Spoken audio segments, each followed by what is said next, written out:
పోస్టులు అయితే ఇస్తారు, పదవులు అయితే ఇస్తారు, కానీ తప్పు చేస్తే వెనకేసుకొచ్చే టైప్ అయితే కాదు నారా చంద్రబాబు నాయుడు గారు. తాజాగా ఎంపీల విషయంలో అదే వార్నింగ్ ఇచ్చారట. వాస్తవానికి మొన్న కూడా మరి ఎలా మిస్ అయ్యారు, లేదంటే నేను మిస్ అయ్యాను తెలియదు, కానీ విశాఖలో ప్రోగ్రాం జరిగినప్పుడు నరేంద్ర మోడీ వచ్చినప్పుడు పెమ్మసాని చంద్రశేఖర్ అక్కడ ఆయన వేదిక మీద కనిపించలేదు. మరి ఆయన రాలేదో మిస్ అయ్యారో ఓకే, అది ఏంటనేది క్లారిటీ రావాలి. ఒకవేళ వస్తే నేనే సరిగ్గా చూడలేదు. అదే నేపథ్యంలో ఇప్పుడు తాజాగా ఒక కీలకమైన సమీక్షా సమావేశం నిర్వహిస్తే కొంతమంది ఎంపీలు గైర్హాజరయ్యారు. దానికి సంబంధించి చంద్రబాబు నాయుడు గారు సీరియస్ అయ్యారు. ఇందులో కూడా ఇద్దరు కేంద్ర మంత్రులు రామ్మోహన్ నాయుడు, పెమ్మసాని చంద్రశేఖర్, అలాగే ఎంపీలు గంటి హరీష్, అంబికా లక్ష్మీనారాయణ వీళ్ళతో పాటు ఇంకో ఇద్దరు ముగ్గురు ఉన్నారట. వాళ్ళు కూడా గైర్హాజరయ్యారంట. ఈ విషయం మీద చంద్రబాబు గారు ఆగ్రహం వ్యక్తం చేశారు.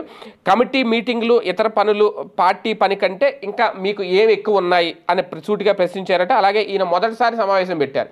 పార్టీ అధినేత ముఖ్యమంత్రి చంద్రబాబు నాయుడు గారు మొదటిసారి సమావేశం పెడితే వీళ్ళు గైర్హాజరు అవడం, హాజరు కాకపోవడం అంటే ఇంతకు మించి పనులే ఉంటాయి.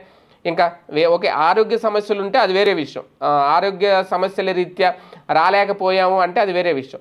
లేదు కావాలని గైర్హాజరయ్యారా అనేదే ఇప్పుడు ఈయన ప్రశ్నించారట. కొందరు ఎంపీలు పార్టీ పనిని పూర్తిగా వదిలేసి తిరుగుతున్నారు, అలాంటి వారిని ఊరుకునేది లేదు, కఠినంగా ఉండే వరకు తెచ్చుకోవద్దు అంటూ తీవ్ర స్వరంతోనే హెచ్చరించారంట. ఒక రకంగా ఎంపీలకు కూడా ఒక గట్టి షాక్ ఇచ్చారు చంద్రబాబు నాయుడు గారు. అంటే పని చేయించుకునే విషయంలో, పనితీరు విషయంలో ఎవరిని క్షమించట్లేదు, ఎవరిని వదలట్లేదు.